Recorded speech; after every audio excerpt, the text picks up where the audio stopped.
नमस्कार साथियों, स्वागत है आप सभी का आपके अपने YouTube चैनल सक्सेस वाइज संस्कृतम में। मैं योगेश पांडे आज आप सभी के लिए यूपी टीजीटी का जो संस्कृत का पाठ्यक्रम है, संस्कृत का जो सिलेबस है, इसको लेकर के आया हूं। यानी कि आज हम जो चर्चा करेंगे वह संस्कृत के पाठ्यक्रम की चर्चा करेंगे। यदि आपने यूपी टीजीटी के लिए यदि अप्लाई किया है तो आपके लिए यह वीडियो बहुत ही महत्वपूर्ण वीडियो होगा। यानी कि किस प्रकार से आप तैयारी करेंगे, क्या क्या विषय आपको पढ़ना होगा संस्कृत टीचर बनने के लिए, कौन कौन सी पुस्तकें, कौन कौन से ग्रंथ आपको पढ़ने होंगे और उन ग्रंथों के अलावा क्या व्याकरण में पढ़ना होगा, क्या साहित्य में पढ़ना होगा, संस्कृत साहित्य के इतिहास में आपको क्या पढ़ना होगा, यह सारी जानकारी यानी टोटल जो पाठ्यक्रम जो संस्कृत टीजीटी का जो पाठ्यक्रम है उस पाठ्यक्रम की आज हम चर्चा इस वीडियो में करने वाले हैं। तो साथियों, वीडियो को अंतिम तक जरूर देखिएगा। हम शुरुआत करते हैं सबसे पहले संस्कृत साहित्य के अंतर्गत क्या क्या यहाँ पर पूछा जाएगा।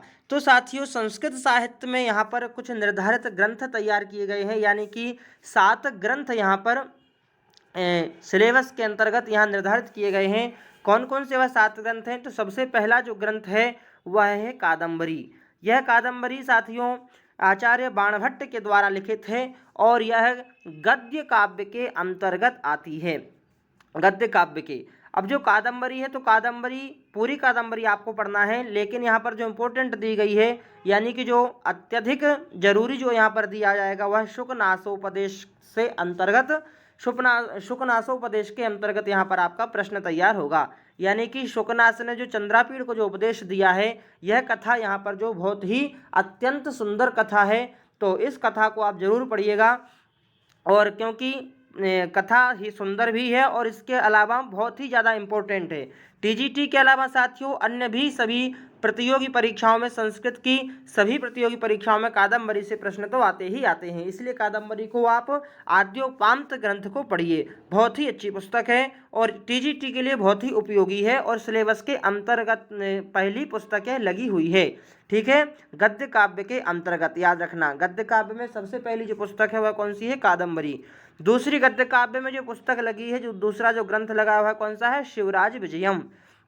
यह अंबिका दत्त व्यास के द्वारा रचित शिवराज विजयम यह ऐतिहासिक एक ग्रंथ है, गद्य काव्य के अंतर्गत यह भी आता है। ठीक है, तो गद्य काव्य के जो 2 काव्य यहाँ पर हमारे हो गए, पहला कादम्बरी है और दूसरा शिवराज विजयम है। शिवराज विजयम में भी पूरी शिवराज विजय ना लग करके केवल प्रथम निश्वास यहाँ पर आपको दिया गया है टीजीटी के लिए, तो यह आपको पढ़ना है। तीसरा आपका जो महत्वपूर्ण यहाँ पर ग्रंथ लगा हुआ है वह है किरातार्जुनीयम। ठीक है, क्या है? किरातार्जुनीयम, जो आपको पढ़नी है। किरातार्जुनीयम में भी प्रथम सर्ग यहाँ पर आपका लगा हुआ है। ठीक है, अब जो किरातार्जुनीयम यह महाभारत की कथा है, किरात वेशधारी भगवान शिव और अर्जुन की। ठीक है, तो यह आपको यहाँ पर पढ़नी है। इसका जो प्रथम सर्ग है यह यहाँ पर हमें इम्पोर्टेंट है, जो कि यहाँ हमें पढ़ना पड़ेगा। हम चौथी पुस्तक की बात करते हैं, अभिज्ञान शाकुंतलम। आचार्य महाकवि कालिदास के द्वारा रचित है अभिज्ञान शाकुंतलम। तो अभिज्ञान शाकुंतलम यह नाटक के अंतर्गत आएगी और जिस प्रकार से कहते हैं कि नाटकेषु अभिज्ञान शाकुंतलम, यानी कि सभी नाटकों में प्रमुख जो एक नाटक हम रखेंगे यदि, तो वह कौन सा होगा? अभिज्ञान शाकुंतलम होगा। और अभिज्ञान शाकुंतलम में भी यदि कुछ प्रमुख है तो वह क्या है? चतुर्थ अंक। तो हमें यहाँ पर जो टीजीटी के पाठ्यक्रम में लगा है वह कौन सा अंक लगा है? चौथा अंक लगा है, जो कि जिसमें कितने श्लोक हैं? प्रमुख 22 श्लोक हैं, जो कि आपको बहुत अच्छी तरीके से इनकी तैयारी करनी पड़ेगी यदि आपको टीजीटी संस्कृत का टीचर बनना है। तो किरातार्जुनीयम का प्रथम सर्ग, अभिज्ञान शाकुंतलम का चतुर्थ अंक। इसके बाद हम चलते हैं, भवभूति की रचना है उत्तर रामचरितम, ये भी नाटक है। ठीक है, तो उत्तर रामचरितम का जो अंक लगा है कौन सा अंक है? तृतीय अंक है। यानी कि अभिज्ञान शाकुंतलम का चौथा अंक और उत्तर रामचरितम का तृतीय अंक यहाँ पर आपसे पूछा जाएगा। इसके बाद हम बात करते हैं मेघदूतम की। तो मेघदूत जो है साथियों, यह संपूर्ण मेघदूत यहाँ पर आपसे पूछा जाएगा परीक्षा में, जो कि गीति काव्य या फिर खंड काव्य के अंतर्गत आता है। यानी कि यह भी पद्य में रहेगा आपका, और जो नीति शतकम है यह भी पद्य में रहेगा। तो गद्य, पद्य और नाटक, इस प्रकार से 3 काव्य के जो प्रमुख भेद भी होते हैं और तीनों प्रकार से यहाँ पर आपको ग्रंथ लगाए गए हैं। शुरू में दो जो काव्य लगे हैं, कादम्बरी और दूसरा शिवराज विजयम, यह आपके गद्य में हो जाएंगे और पद्य में भी हो जाएंगे। शिवराज विजयम, अभिज्ञान शाकुंतलम, उत्तर रामचरितम, किरातार्जुनीयम, मेघदूतम, नीति शतकम। इसमें से अभिज्ञान शाकुंतलम, उत्तर रामचरितम और किरातार्जुनीयम नाटक के अंतर्गत आ जाएंगे और मेघदूतम और नीति शतकम जो है यह आपके पद्य काव्य के अंतर्गत आ जाएंगे। तो नीति शतकम भी साथियों पूरा लगा है और मेघदूतम भी पूरा लगा है। ठीक है, आगे हमारा जो सिलेबस है अब बता रहे हैं कि हमने अभी जो ग्रंथ यहाँ पर देखे हैं इन ग्रंथों में से और विशेष विशेष क्या क्या हमें पढ़ना है और क्या नहीं पढ़ना है वह हम यहाँ पर समझेंगे। तो सबसे पहले गद्य, पद्य और नाटक। तो गद्य में से अभी हमने देख लिया कौन कौन से ग्रंथ गद्य के हैं, पद्य के कौन कौन से ग्रंथ हैं, शिवराज विजयम, क्या बोलते हैं, मेघदूतम और मेघदूतम के अलावा नीति शतकम। बाकी नाटक में अभिज्ञान शाकुंतलम और उत्तर रामचरितम प्रमुख नाटक और किरातार्जुनीयम। इस प्रकार से गद्य, पद्य और नाटक। अब यह जो हमने ग्रंथ देखे हैं अधोलिखित ग्रंथ, इनके निर्धारित अंशों के आधार पर, यानी कि कौन कौन से निर्धारित अंश यहाँ पर इन्होंने बताए हैं हमें सिलेबस में। तो सबसे पहले शब्दार्थ, यानी किसी भी शब्द का हमें इन ग्रंथों को पंक्तिशः पढ़ना पड़ेगा, यानी कि जितना लगा है, जैसे अभिज्ञान शाकुंतलम का चौथा अंक लगा है तो चौथे अंक को पंक्तिशः पढ़ना होगा कि कौन सी पंक्ति में कौन से शब्द का क्या अर्थ दिया गया है। इस प्रकार से हमें शब्दार्थ की तैयारी करनी पड़ेगी। सूक्तियों का मतलब है कि पूरे हमें यहाँ पर जो 7 ग्रंथ लगे हैं इन 7 ग्रंथों की विशेष प्रकार की जो सूक्तियाँ हैं, जो वचन हैं, वह हमें याद करने पड़ेंगे। जैसे कि अनिर्वर्णनीयम परकलत्रम, यह किसकी सूक्ति है, इस प्रकार से प्रश्न आएगा। या यह किस कवि से संबंधित है, इस प्रकार से प्रश्न यहाँ पर पूछेंगे। या फिर याचा मोगा वरमधिगुणे नाधवे लब्ध कामा, यह किस कवि की सूक्ति है, यह किससे संबंधित सूक्ति है, या फिर किस ग्रंथ से ली गई है, या फिर यह किस छंद की सूक्ति है, इसमें कौन सा छंद है, कौन सा अलंकार है। इस प्रकार से प्रश्न आपके तैयार होंगे। हिंदी रूपांतर, हिंदी रूपांतर का मतलब है साथियों कि एक सूक्ति या फिर कोई सी भी पंक्ति उस ग्रंथ से उठा करके दे दी जाएगी और 4 भावार्थ वहाँ पर हिंदी के रूपांतर लिखे जाएंगे, जो कि आपको सटीक जो वहाँ पर हिंदी का रूपांतर है वह आपको बताना होगा। इसी प्रकार से अन्वय कि कौन सा किसी प्रकार का एक श्लोक दिया जाएगा इसका अन्वय, या फिर कोई गद्य दे दिया जाएगा उस गद्य का अन्वय, इस प्रकार से अन्वय से प्रश्न होगा। सुभाषित का मतलब है कि जो सुभाषित होते हैं सुष्टु, जिनको हम कहते हैं सुष्टु श्लोक, या फिर अच्छा बोला गया, तो जो अच्छे ज्ञान देने वाले, नीति देने वाले जो श्लोक होते हैं उनको हम सुभाषित कहते हैं। तो उन सुभाषित यानी कि जो 7 ग्रंथ हैं इनमें से कितने सुभाषित तैयार होते हैं उन सभी की तैयारी आपको करनी पड़ेगी। फिर है शब्दों की व्याकरणात्मक टिप्पणी, यानी कि कोई सा भी एक शब्द दे दिया जाएगा कि इसमें कौन सा प्रत्यय है, कौन सा समास है, इस प्रकार से व्याकरणात्मक टिप्पणी उस शब्द की हमें पढ़नी पड़ेगी। यानी कि पंक्तिशः जो ग्रंथ लगे हैं 7 ग्रंथ, इन ग्रंथ को पंक्तिशः आद्योपांत हमें पढ़ना पड़ेगा बहुत अच्छी तरीके से। इसके बाद हम देखते हैं तो नेक्स्ट पॉइंट हमारा पात्रों का चरित्र चित्रण, यानी कि अभिज्ञान शाकुंतलम में विदूषक का नाम क्या है, या फिर मांडव्य कौन कहाँ का विदूषक है, इस प्रकार से प्रश्न बनेगा। या फिर उत्तर रामचरितम में नदी का नाम क्या है, या फिर राम जी का जो है सेनापति कौन था, इस प्रकार से प्रश्न। या फिर चरित्र चित्रण, यानी कि टोटल सभी पात्रों को हमें यहाँ पर पढ़ना होगा कि कौन से पात्र का क्या नाम है, चंद्रापीड़ किसका लड़का है, तारापीड़ का पिता कौन है। इस प्रकार से कादंबरी से लेकर सभी ग्रंथों को हमें विशेषतः इन 7 ग्रंथों को बहुत ही अच्छे तरीके से पढ़ना होगा। अब इसके बाद नेक्स्ट जो पॉइंट है ग्रंथकर्ता का परिचय, यानी कि जो हमने जो 7 ग्रंथ यहाँ पर लिखे हैं जो कि पाठ्यक्रम में लगे हुए हैं, इनका परिचय, यानी इनका जन्म कहाँ हुआ। जैसे कालिदास का विज्ञान शाकुंतलम लगा है तो कालिदास का जन्म समय क्या है, जन्म स्थान क्या है, और इनकी मुख्य मुख्य कृतियाँ कौन कौन सी हैं, इन्होंने जो लिखा है उसमें शब्द शक्ति की प्रधानता कहाँ पर है, कौन सी शब्द शक्ति इन्होंने प्रधान मानी है। इस प्रकार से हमें इनके ग्रंथकर्ता का जीवन परिचय, जैसे बाणभट्ट है तो बाणभट्ट ने कादंबरी लिखी है, तो अब कादंबरी के कारण बाणभट्ट को कौन कौन सी उपाधियां मिली, जैसे बाणोच्छिष्टम जगत सर्वम, इस प्रकार से बहुत सारी उपाधियां जो बाणभट्ट को मिली और बाणभट्ट को कहा जाता है, यानी कि उपनाम है, उपाधियां हैं। तो ये सारी चीज़ें ग्रंथकर्ता के जीवन परिचय के अंतर्गत आ जाएंगी। इसके अलावा बाणभट्ट के गुरु कौन थे, इनका कुल कौन सा था, वंश कौन सा था, कथा कौन सी लिखी है, कहाँ से संबंधित है, यह सारी प्रक्रियाएं जो हैं यह ग्रंथकर्ता के परिचय से संबंधित होंगी।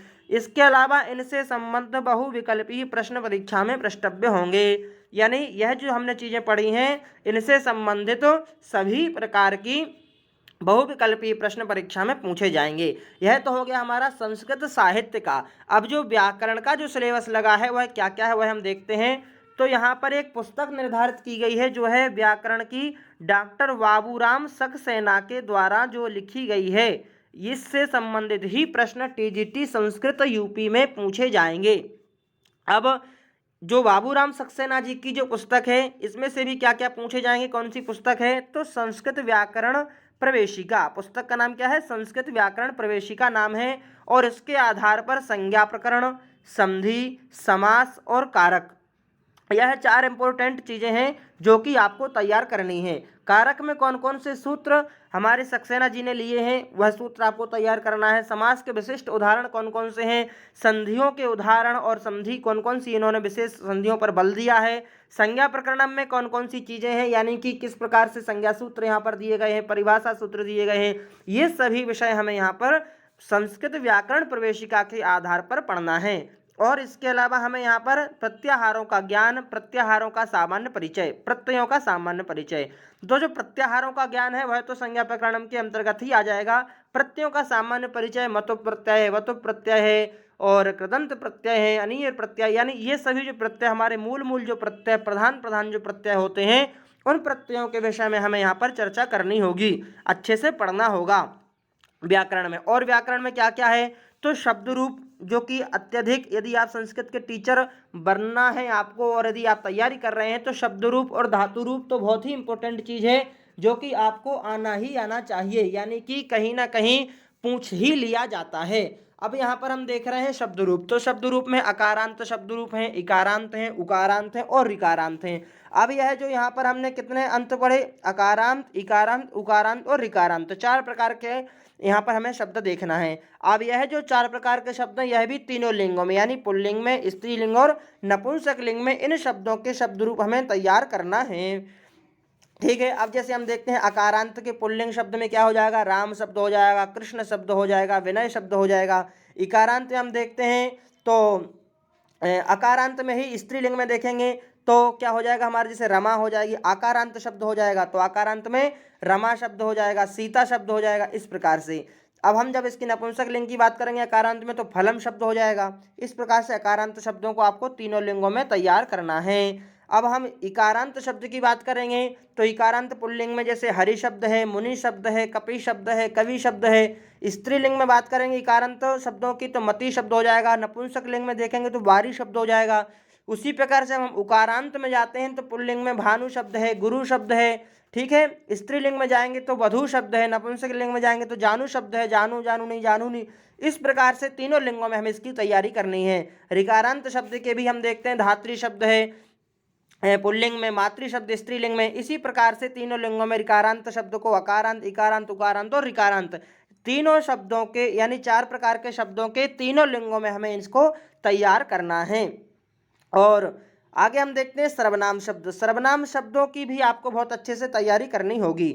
सर्वनाम शब्द में सर्व शब्द, यत शब्द, तद शब्द और किम शब्द, इन 4 शब्दों के तीनों लिंगों के रूप आपको अच्छे से याद होना चाहिए। सर्व के तीनों लिंगों में सर्वः, सर्वौ, सर्वे, सर्वा, सर्वे, सर्वाः, सर्वम, सर्वे, सर्वाणि, इस प्रकार से जो तीनों प्रकार के जो रूप चलते हैं सर्व शब्द के वह आपको याद होना चाहिए। यत शब्द के जैसे यह, यौ, ये, या, ये, याह और यम, ये, या, यम, ये, यानी, इस प्रकार से जो रूप चलते हैं वो आपको याद होना चाहिए। तद शब्द के जैसे तत्ते, तानी, सह, तौते, साते, ताहा, यानी तीनों लिंगों में आपको नाम इनके याद होना चाहिए शब्द रूपों के।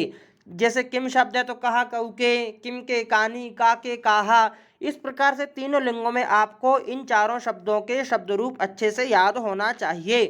प्लस इनमें कौन कौन से विशेष सूत्रों की जरूरत पड़ती है वह भी आपको याद होना चाहिए।